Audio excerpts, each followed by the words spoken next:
Chers auditeurs, Dear listeners, bonjour. welcome to Comme d'Archi Podcast Season 7. Saison 7, dans le monde fascinant des architectes. And in the architectural projects. Je suis Anne-Charlotte Depondt, passionnée d'architecture et docteur des universités en histoire de l'archi. I am one of the spokespersons of Anne-Charlotte, who is a PhD in architecture history. Merci Thank you d'être avec moi aujourd'hui. to be with us today. Et And maintenant, now, lundi en français, place au talent. and Wednesday, let's talk projects. In English, of course. Bienvenue dans Comme d'Archi. Hello and welcome to this new episode of Comme d'Archi. Before we dive into today's topic, I wanted to send out a quick message to all the architects out there. Indeed, GRDF, France's Gas Distribution Network, is putting together an event for you that will take place on the 27th of November 2025 in Rouen. Marine de la Guérande, architect at the think tank agency, will speak on the theme of doing more with less, an example of architecture tackling carbon challenges. His talk will be followed by a journey to a zero-carbon building with Jérôme Desbarres. Interested? Feel free to send us a message through contact. At contact@charlottedepont.org. Charlotte Depondt is spelled CharlotteDepondt,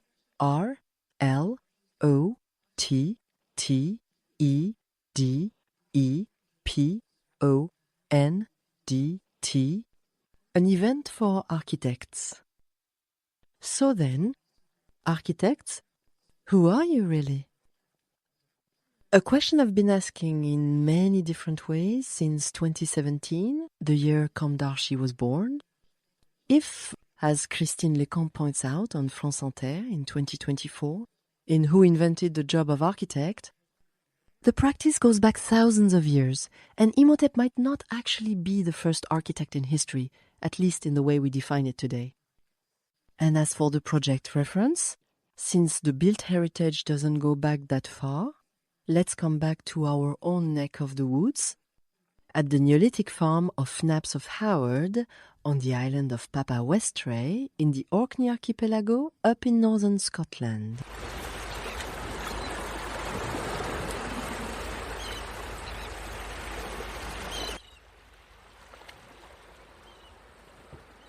The farm dates back to the 4th millennium before Christ. It's probably the oldest stone home still standing in northern Europe, with its walls and even its furniture made of stone. And besides, any traces of builders from even further back have probably faded away. It was around the 5th century BC that one of the first uses of the word arkhitéktôn showed up in a text by the Greek historian Herodotus. Herodotus identified the builder of the aqueduct of Samos Eupalinus of Megara.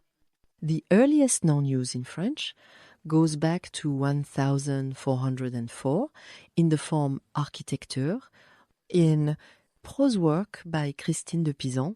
Then, in 1510, the word architect shows up in Jean Lemaire's work, a real treasure of the French language.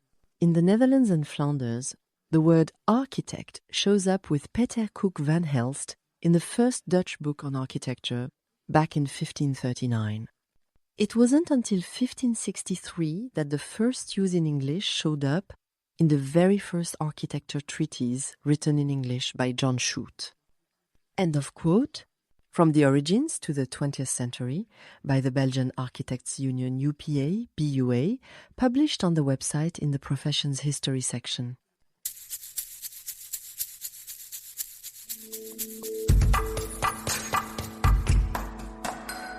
In the French Académie Dictionary, you can read these definitions today.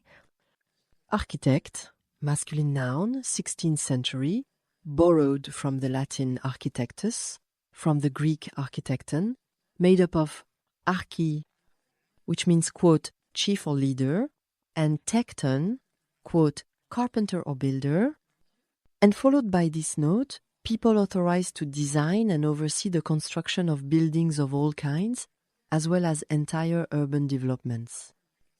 Licensed architect, landscape architect, interior architect, plans, architect's estimates by analogy, builder-constructor, Bees are amazing architects in their own right. Eternal architect, the supreme architect, the great architect, the creator of the universe, God. And finally, the trend of using feminine forms for job titles and roles is becoming more common, as noted in the report from the French Academy, made public on the 1st of March 2019. It's worth mentioning that this title can also be used in the feminine form, Eureka. The idea of a female architect is becoming more common in the 21st century, at least in France. But now that a new book on the topic is coming out, we might want to ask ourselves, for how long, given the cards are so completely scrambled and wrapped up like a shroud, whatever?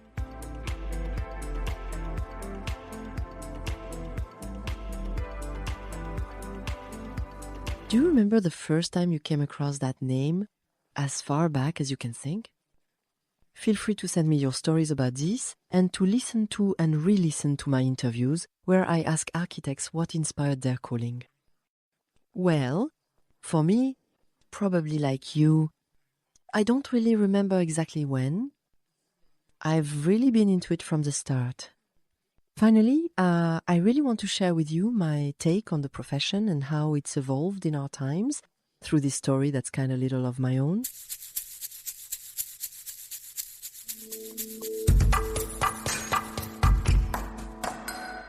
Even though my dad, Pierre, who left us far too soon, was a landscape designer, his brother Paul Depondt was an architect of 20th century modernism, someone I've already told you about. Their first cousins, Yves Boiret, same thing. My uncle, though a bit more distant, was a great heritage architect. Responsible, among other things, and if I remember right, for Saint-Germain-des-Prés and de Val-de-Grâce, and an académicien. Even earlier, the Boiret built a lot in Agnières. My great-grandfather Félix Boiret, in Paris, built the building at 24 Rue de l'Argonne in the 19th district, completed in 1905. And also near Place des Vosges, the building at 20 Rue des Tournelles in the 4th, completed in 1910.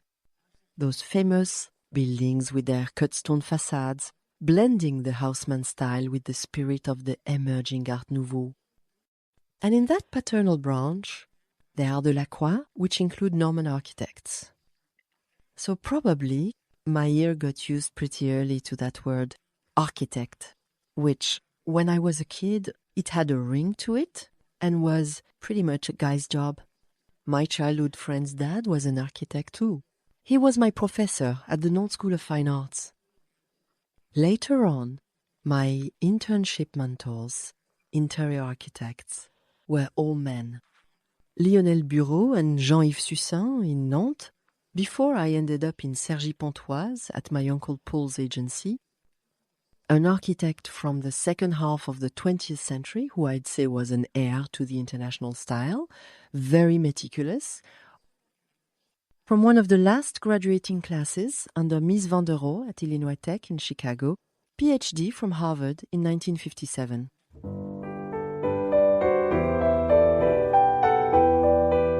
He'd often go toe-to-toe with Jean Nouvel's architecture.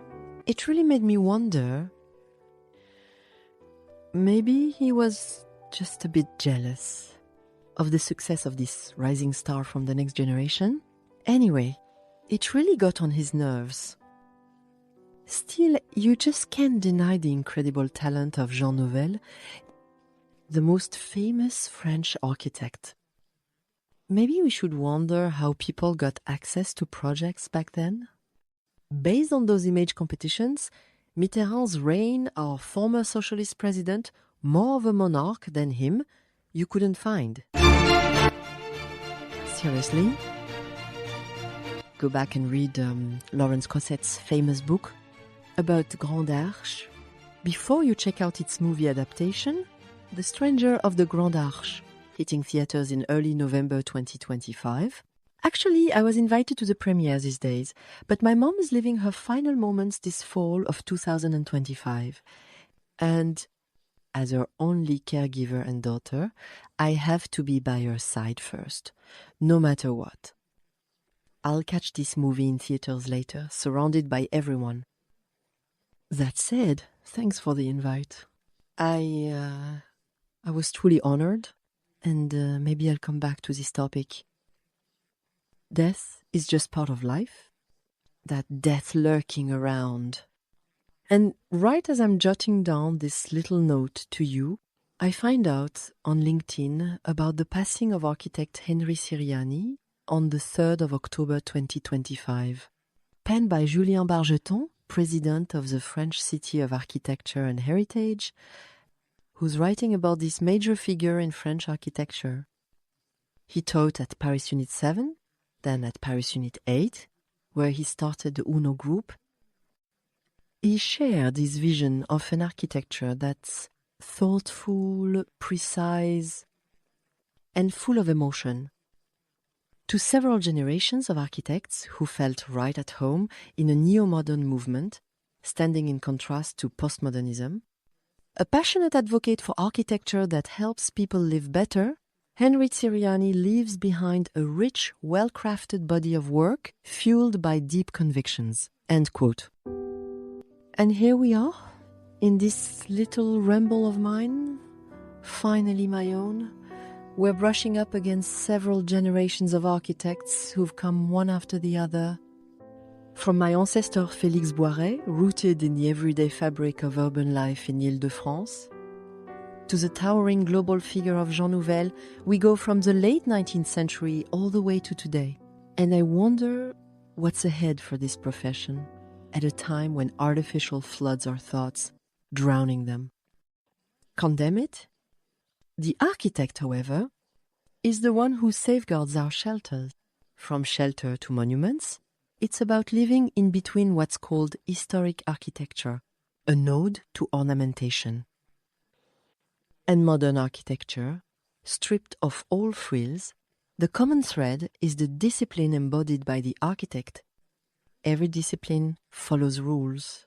Me, I love the rules of modernity, and I don't set them against the sublime heritage we get to enjoy. And I hate that modernity is so misunderstood and that the modern architect gets demonized.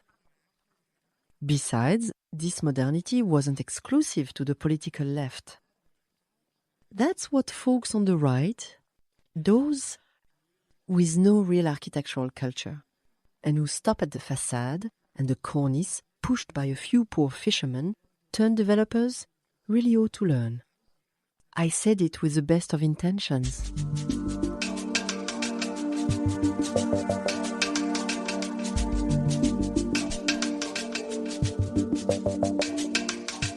For example, my uncle Paul Depondt was one of the last links to 20th century modernity. The one that flooded everything with light, with comfort, and wrapped you in the scenery. I'm thinking about Johnson, who was one of his teachers. And Paul was already thinking about recycling, which, by the way, is a resource with age-old origins.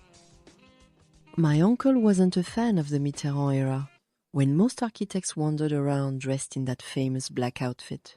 Yeah, that generation straddling the 20th and 21st centuries kind of had its own dress code. Pretty gloomy, gotta say. Well, you can't deny that their builders' imagination has dotted our landscapes with some pretty remarkable monuments.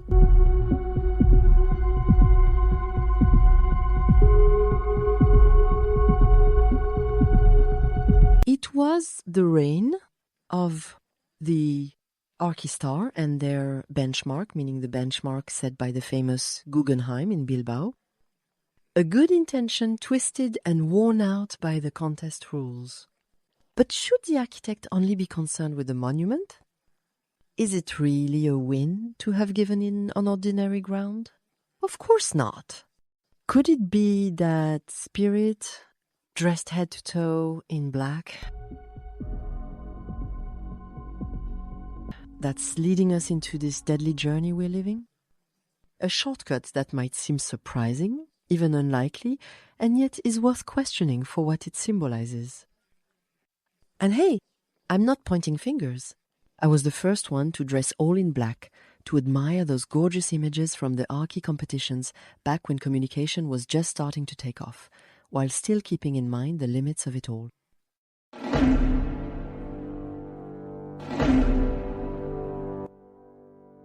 And I'm putting it out there, honestly, but the so-called well-meaning political machine was already running wild, noticeably one.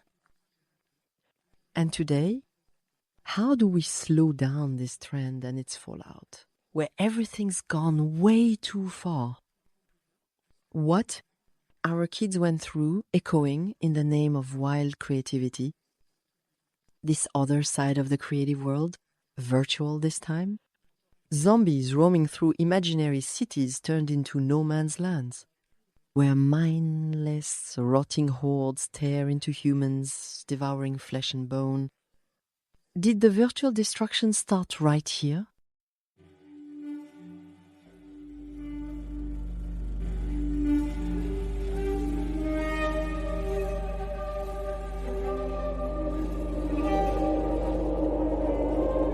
In this industry that's way too often brainless, stripped of reason and ethics? Today, when just about anyone can take the controls of any digital building game, thinks they're the grand architect of the universe, with no awareness or even a hint of the demands of the physical world around them, and better yet, the one that shelters and protects them? What will tomorrow's architect do when faced with that emptiness of thought so clearly pointed out in Hannah Arendt's philosophy? And here I'm quoting Amos Elon, her preface writer, who, in an American edition of Times' Eichmann in Jerusalem Times, meant to sum up Hannah Arendt's thinking, wrote, "Evil comes from an inability to think." End quote. Amos Elon in Excommunication of Hannah Arendt, in Hannah Arendt, Eichmann in Jerusalem, 1951, a priori, I think a handful of the smartest and most cultured people, the ones who haven't sold their souls to the devil in this generation that's so eager to restore our landscapes, they'll take hold of these topics for the long haul. From now on, they're unraveling the immense complexity. A few, even rarer, with razor-sharp clarity, see that twistedness at every level. The kind of perversity that drives younger generations into ideology, wrapped up in some inherited political nostalgia, and the fake generosity that's completely meaningless. This twisted streak, then, that drives them to strike deals with their worst tormentors while shouting out catchy slogans, which inevitably ends up as a psychedelic dance around the guillotine. Should we really be surprised? Just like the one that inevitably throws dust in your eyes. The dust from an industrial production with no ethics, for example. And right then, I think back to Dr. Strangelove. And if this keeps up, it won't be planes flipping upside down anymore, but buildings collapsing right onto the heads of those feeding the destruction machine, no matter where it comes from. A vote for all the self-proclaimed know-it-all champions. If you ask me, calmly, I honor the legacy. The legacy, for example, of the late Uncle Paul Depondt, who used to read Le Point and drive an old Peugeot 104. He had an architect's touch without caring about money. He was the most passionate 20th century architect I ever knew, since he was also my boss and the subject of my thesis. We spent a lot of time together working on the project and on the networks. In innovation processes, around preservation, about transferring the archives, and about communication that didn't even exist yet in the agency. He didn't care for appearances. He lived like a pilgrim. He carried a kind of radical edge. He was straightforward and sometimes pretty tough, but in a good way. He didn't play games. He was straight up in his craft. He'd lived through the war years, He didn't have parsley growing out of his ears, but he was already elegantly building towers with metal bodies and green hearts. He was nothing like a Ciriani. He was older than him and just as committed. These two architects, different as they were, had the power of thought and the talent to bring it to life. So today, no matter where you choose to land, what really matters is this staying true to your humanity and living without wrongdoing. It's this idea I want to share with the budding architects who will be building our future. And here, I'm pointing those who can read in a really focused way toward the book. The Unforgivable. Forgive, in the honor and dignity of Vladimir Yankelevich. And to wrap up today's topic, I wanted to remind you of this message for all the architects out there. Since GRDF is putting together an event just for you that will take place on the 27th of November 2025, Marine de la Guérande, architect at the think tank agency, will speak on the theme Doing Better, an example of architecture, tackling carbon challenges. Her talk will be followed by Journey to a Zero Carbon Building with Jérôme Desbarres from GRDF. Are you interested? This meeting, because there's no point wasting time speculating about where the problem came from. The main thing is to give constructive answers that really match the challenges we face today. And as for the female architect, I wholeheartedly wish for her to keep gaining ground thanks to her skills in a way that's lasting and impossible to ignore. Dear listeners, thanks for tuning in. See you next week for another broadcast. Until then, take care of yourselves. Goodbye.